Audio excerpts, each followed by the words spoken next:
my first time in Korea. It's really lovely to be here in Seoul. Thank you so much. Korea is a really important market for us. We actually traveled here with 6 people of our team. They sit around that table. Perhaps you guys could stand up a bit. So we have my co-founder and several other people that traveled from all the world and here. We'll have a small gift for you as well after the conference, so feel free to come and find us. We have these black Bankrous t-shirts on. Cool. We are based all over the world, but our roots are actually in a country that is still up-to-date, responsible for a large chunk of the mining happening in crypto. And of the hashing power, we are still responsible for about 80% of the hashing in the network. When I talk about mining, so mining in the country, and by the way, I'm not from the country. I'm originally from Belgium, but I moved to this country about 6 years ago. So when mining happens, it happens like this. It's sort of very industrial scale. And it still is happening. Does anyone have any idea what country this is? Yes, exactly. China. This is Shanghai. I'm based in Beijing. That is China. And so, as you know, China has been, main power in cryptocurrency, as has Korea, and sort of will be in the future. And I want to talk a little bit more about what exactly is happening there and what's going on. 2 months ago, I was in Davos at the World Economic Forum, together with several key people in the blockchain field. Joe Lubin was there, the founder of Consensus. And we were in a debate with several people, and the World Economic Forum came out with a prediction that in less than 10 years, 10% of the world GDP will be in digital assets. 10% is about $10 trillion. Currently, I'm sure all of you are checking the market cap, it's much less than that. The big question is, how do we as a world go from where we are now to $10 trillion. How do we get there? And so, traditionally, a big first mover en masse in any new investment market are traditionally not retail investors, but high net worth investors. And to some extent institutions, but primarily high net worth investors, family offices, etc. I was at a conference with Mark Mobius, organized by Nomura, not that long ago, and he was saying as well that most family offices, most wealthy people are talking about moving into crypto, going into crypto en masse. Private equity as an asset class, venture capital as an asset class, first movers primarily have always been high net worth individuals. So the question is really, how do we get from where we are now to there as high net worth individuals? What Bankrous is about is we are a platform, a marketplace, that makes it very, very easy and simple for these high net worth individuals all around the world to access crypto. When I say crypto, I don't just mean utility tokens. I also mean security tokens, asset-backed tokens, tokenized real estate, tokenized venture capital funds, tokenized.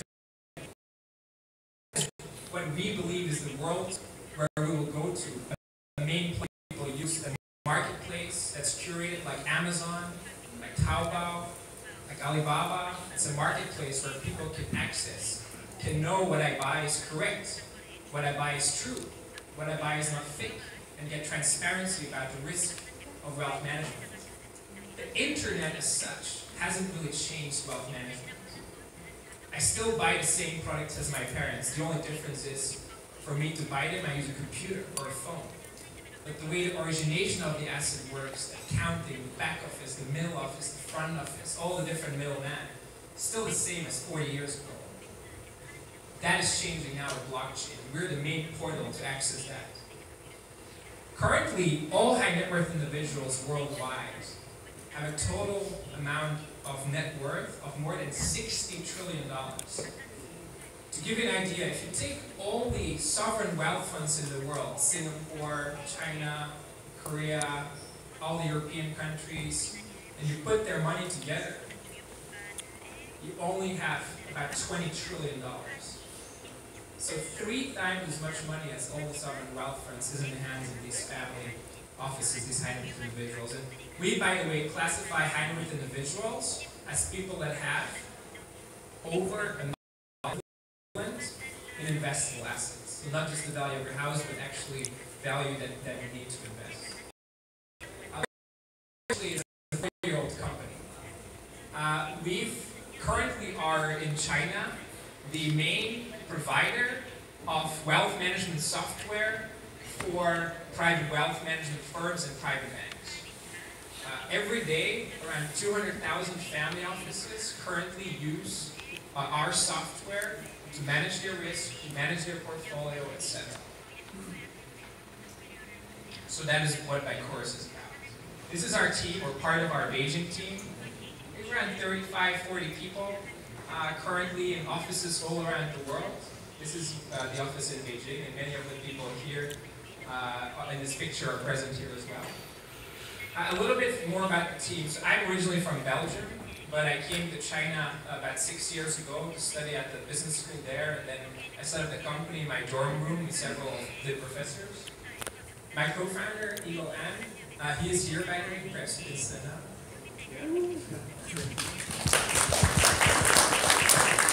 So Eagle actually has a really special background. He before was at Peking University, which is one of the top universities in China, or the top.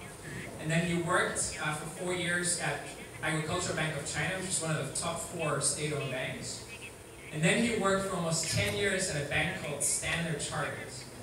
Standard Chartered is currently one of the top 3 private banks, foreign private banks in China. And Eagle both worked on the selling side as well as on the product side.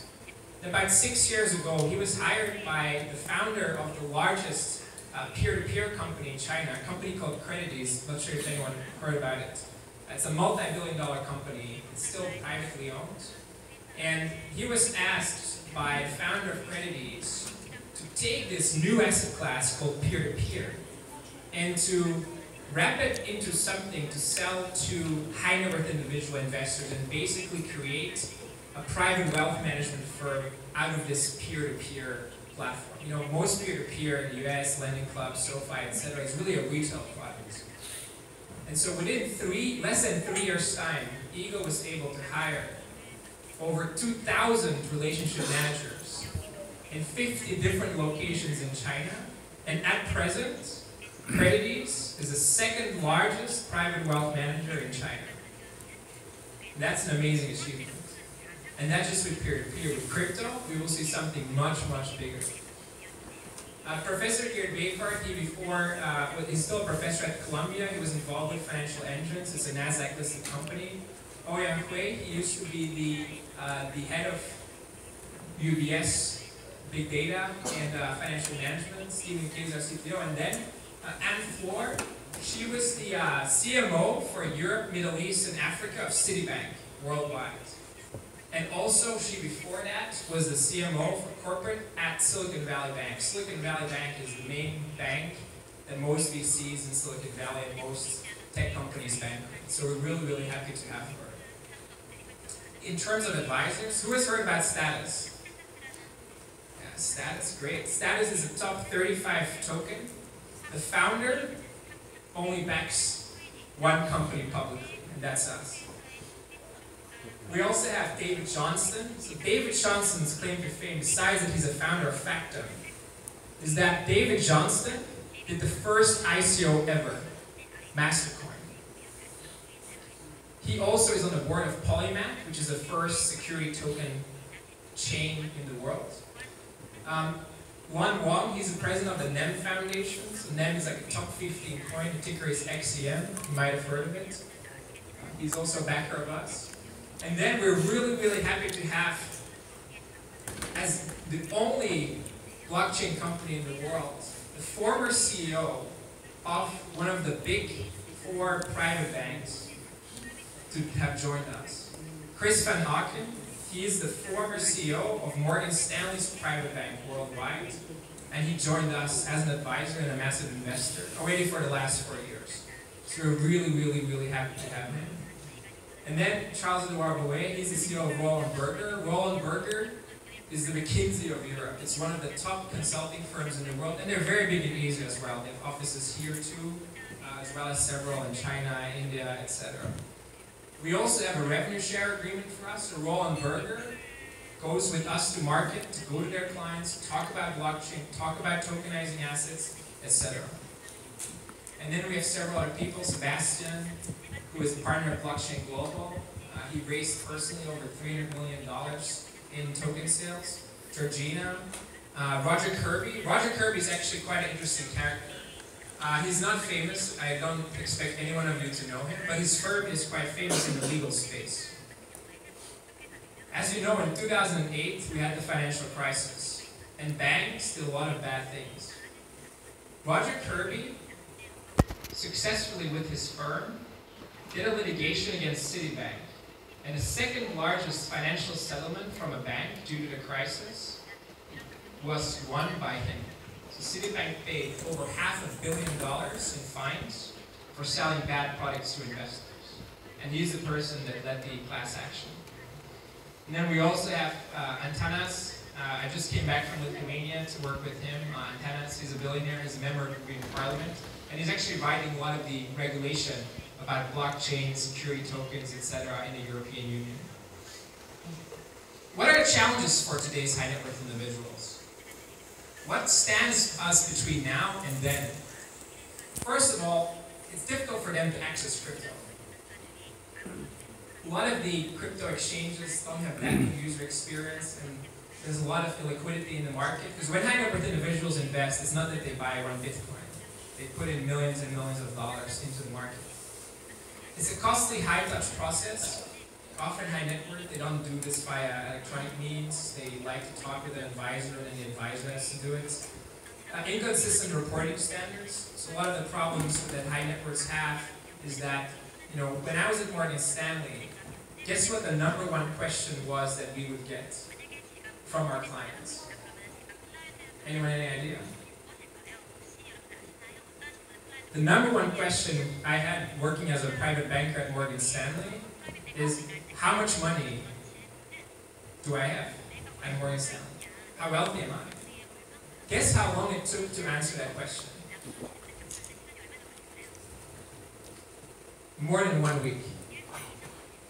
It's a very simple question, right? You just look it up. How can it take so long? The problem is that in the financial system's technology stack is still the same as we had 30, 40 years ago.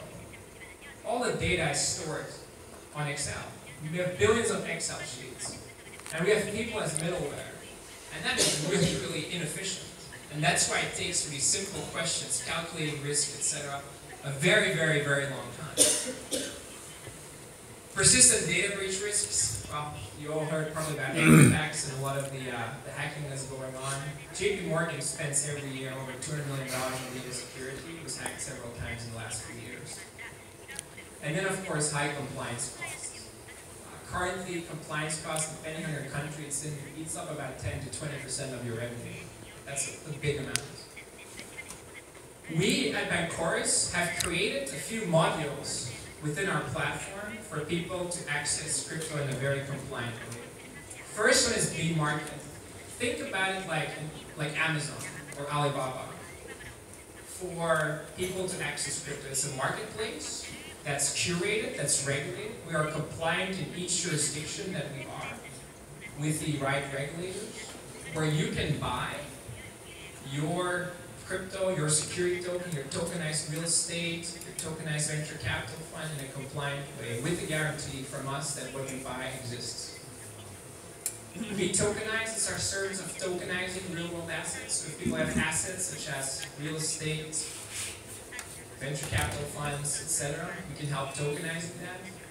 And then B-Loan is the lending facility. So similar to peer-to-peer lending, we have a C2C lending platform, but the lending platform is securitized. So there's an actual underlying to it. So that is B-Loan. And then we have a few solutions as well that are fully open source that we spread with the community. BID is a digital identity that we create for accredited investors. And once you are accredited, you can buy on the platform as much as you'd like without actually ever having to re-accredit yourself. B-Report is a uniform reporting standard, and B-Risk, which is a risk management tool that we have, so you can calculate and see how much risk do I have at each point in time. We're traditionally an AI company, so we pioneered AI and we also pioneered blockchain as a financial application in China within the customers that we work with.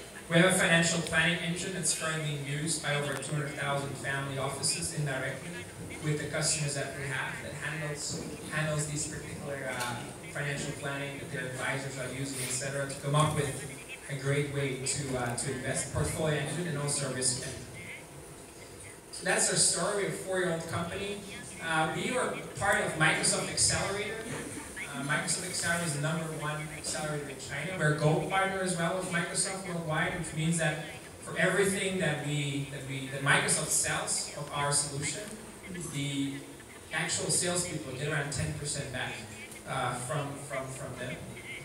And so, yeah, we're around 40 people, and we're handling around $60 billion in terms of risk and financial management through our systems, which equates to around 200,000 handwritten individual families in Asia, mostly in China. And they're all ready for crypto. They're all talking about crypto, and they all want to get into crypto. The big vision that we have is that when I come back here in a few years' time, and I ask all of you, how many people have the majority of their wealth in the form of a token, that everybody of you raises their hands. The reason why is we believe that a token, a security token, is the most efficient, the most transparent, and the most liquid way to own your wealth.